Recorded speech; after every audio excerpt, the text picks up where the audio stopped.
So it looks increasingly likely that Colorado state legislators are coming back to work to come up with a property tax compromise in order to head off property tax cuts that conservatives have put on the ballot for November. There are now a bunch of progressive groups and some key mayors saying that that deal needs to happen. Conservative policy advocates and business groups have proposed two tax measures for the November ballot that would permanently lower property tax rates and implement a statewide cap on future tax revenue. If this is approved by voters, they would reduce property tax revenue by about $3 billion.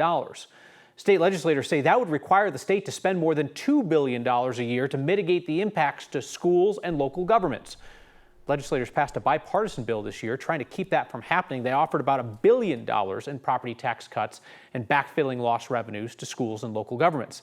That did not satisfy the Republicans backing the ballot initiatives. So now it is up to Democratic Governor Jared Polis to decide whether to bring legislators back to the Capitol in the next couple of weeks to make further cuts in return for Republicans dropping those ballot questions and, get this, agreeing to a decade-long truce.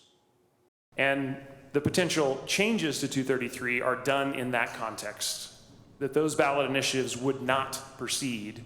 And furthermore, not only would those ballot initiatives not proceed, but we have clear representation from those proponents that they would also commit to not bringing back similar ballot initiatives in the property tax space for at least 10 years.